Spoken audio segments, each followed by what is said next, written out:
In March 2026, 3I-ATLAS is going to fly within 54 million kilometers of Jupiter, and we already have a spacecraft sitting right there in orbit around the planet that could theoretically intercept this thing and get the first ever close-up images of an interstellar object. And I'm not making this up, there's an actual published peer-reviewed paper by Loeb showing the exact trajectory calculations proving it's mathematically possible, the thrust requirements, the fuel needed, all of it worked out. The optimal window was back in September and NASA didn't take it, but September was optimal, not mandatory. There are still possible trajectories that could work even now, they just require more fuel and less ideal positioning. So could NASA still pull this off? Let me show you what the math says. Chapter 1. The math that proves it's possible. So the paper was published in September 2025 in the journal Aerospace, authored by Loeb from Harvard, Adam Hibberd, and Adam Crowell, and it's not some speculative thought experiment. These guys actually ran the numbers using NASA's own trajectory software.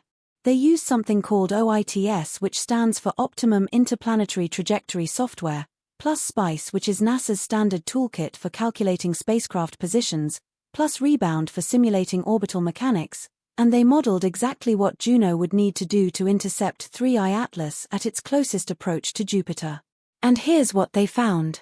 On March 16, 2026, 3I-ATLAS will pass within 53.6 million kilometers of Jupiter, and Juno is already orbiting Jupiter right now in this highly elliptical orbit that swings way out to 5.8 million kilometers at its farthest point and then dips down to just 73,400 kilometers above Jupiter's clouds at its closest approach.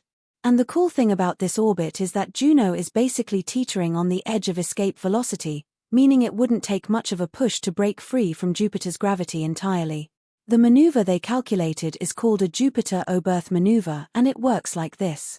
First, you fire your engines when you're deep in Jupiter's gravity well at the closest point in your orbit, and because you're moving so fast at that point, any velocity change you make gets amplified by the gravity assist. It's the same principle as pushing a kid on a swing. You get the most effect when you push at the bottom of the arc, not at the top. So Juno would fire its engines to drop even deeper into Jupiter's gravity, pick up a massive amount of speed, then fire again to redirect all that velocity toward 3I-ATLAS. And the numbers they calculated are wild. At Juno's periapsis, the closest point to Jupiter, the spacecraft is moving at about 58 kilometers per second relative to the planet. That's already insanely fast, but by firing the engines at this exact moment you can convert a relatively small velocity change into a much larger change in orbital energy. The paper shows that the first burn would reduce Juno's orbital altitude slightly, increasing its velocity even more, and then the second burn would use all that built-up kinetic energy to fling the spacecraft out toward the intercept point. It's basically using Jupiter as a giant slingshot. The optimal date for the first burn was September 9, 2025, and the total velocity change needed would be 2.6755 kilometers per second split into two burns, one at 2.1574 kilometers per second and another at 0.5181 kilometers per second. And if you do the rocket equation math using Juno's dry mass of 1,593 kilograms and assuming a specific impulse of 340 seconds for the hydrazine fuel, this maneuver would require burning through most of Juno's remaining propellant, but it's theoretically within the spacecraft's performance envelope. Now the paper also shows there are alternative trajectories. If you miss the September window, you can still do it with a burn in mid-August or early September. And even if you're reading this now in late December, there are technically trajectories that could still work, they just require more fuel because you're no longer in the optimal position. The paper even calculated that with just 110 kilograms of propellant, which is only 5.4% of Juno's initial fuel mass, you could get within 27 million kilometers of 3I-ATLAS, and with more fuel you could get even closer. So mathematically it works, the trajectory exists, the fuel requirements are calculable, and we're not talking about some impossible science fiction maneuver, this is just basic orbital mechanics that we've been doing since the 1960s. Why September was optimal but not the only window? So why was September 9 the magic date? It has to do with where Juno is in its orbit around Jupiter and where Jupiter is relative to 3I-ATLAS and how those alignments change over time.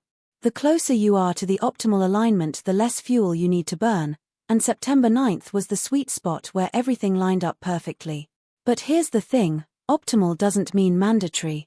The paper shows a whole range of possible launch windows spanning from mid-August 2025 all the way through mid-September, and each one requires slightly different amounts of fuel and produces slightly different intercept distances. If you launch on August 14, you need about 3.3 km per second of delta V. If you wait until September 9, you only need 2.6755 km per second, and if you go even later you start needing more again because the geometry gets worse. And the reason there's a range of dates is because space missions always have flexibility built in. Launch windows aren't single moments in time, they're periods during which a launch is possible, and the same applies to trajectory correction maneuvers.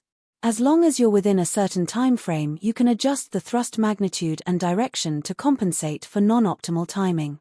The paper even discusses what they call a double impulse scenario, where instead of doing one big burn you split it into two smaller burns at different points in the orbit, and this can actually save propellant if the timing works out right. So even if you missed September 9, you could potentially use a double impulse strategy to make up for the less efficient geometry. Now we're in late December 2025, which is well past the optimal window, but the fundamental physics hasn't changed. 3I-ATLAS is still going to pass by Jupiter in March 2026, Juno is still orbiting Jupiter, and the trajectory math still works. The difference is now you'd need more fuel than the calculations assumed because you've lost the optimal positioning, and you'd need to recalculate the entire trajectory based on current positions and velocities. And this is where it gets tricky because Juno's exact fuel reserves are classified. NASA hasn't publicly released how much propellant is left in the tanks after 9 years of operations. The paper had to estimate based on Juno's initial fuel load of 2,032 kilograms and work backwards from all the maneuvers the spacecraft has performed since 2011. But without knowing the exact current fuel state, you can't say definitively whether a late intercept is still possible or if the tank is too empty. What we do know is that Juno has been operating on a shoestring fuel budget for years because its main engine failed back in 2016, forcing NASA to rely on much smaller reaction control thrusters for all orbital adjustments. These thrusters are less efficient and burn more fuel to achieve the same velocity changes, which means Juno has probably used more propellant than originally planned. What we could learn and why they should do it. So why would this be worth doing? What could we actually learn from a Juno flyby of 3I-ATLAS that we can't get from telescopes on Earth? First, resolution. Even our best ground-based telescopes and even Hubble can only see 3I-ATLAS as a fuzzy blob surrounded by its coma of gas and dust. We can measure the overall brightness, we can analyze the spectroscopy of the coma to figure out what gases are present, we can track its trajectory and look for changes in velocity, but we cannot resolve the actual nucleus itself. We don't know its exact size, we don't know its shape, we don't know if it's a single solid object or a rubble pile held together by gravity, we don't know what the surface looks like. Juno has a visible light camera called JunoCam that's taken spectacular close-up images of Jupiter's clouds, and from 27 million kilometers away, which is what the paper calculated as achievable with minimal fuel, that camera could potentially resolve features on 3I-ATLAS down to a few kilometers in size.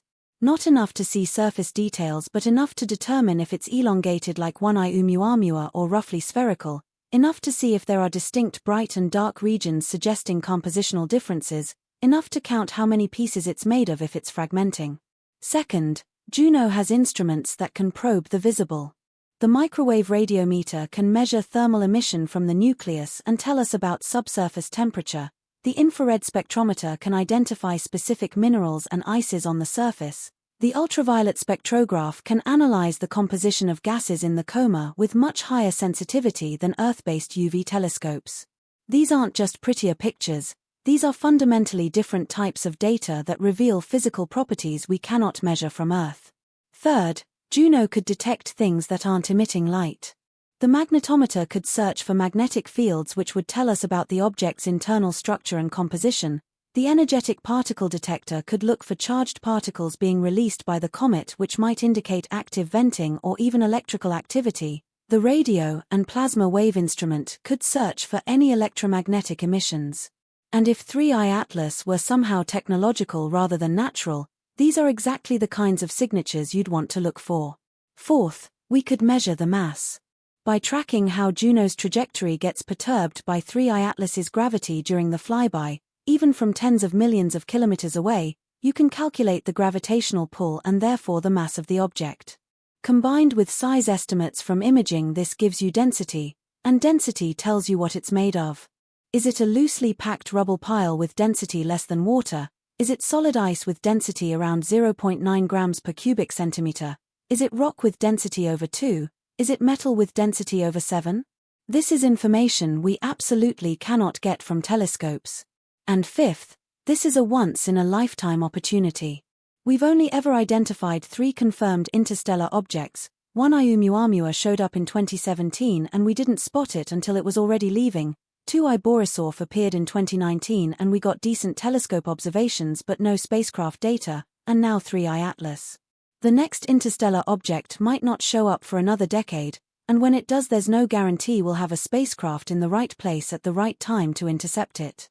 Think about it this way, we've been searching for interstellar objects for decades and only found 3, which means they're either extremely rare or extremely hard to spot or both. The fact that we happen to have a functional spacecraft in exactly the right part of the solar system at exactly the right time to intercept one is a cosmic coincidence that might not repeat in our lifetimes.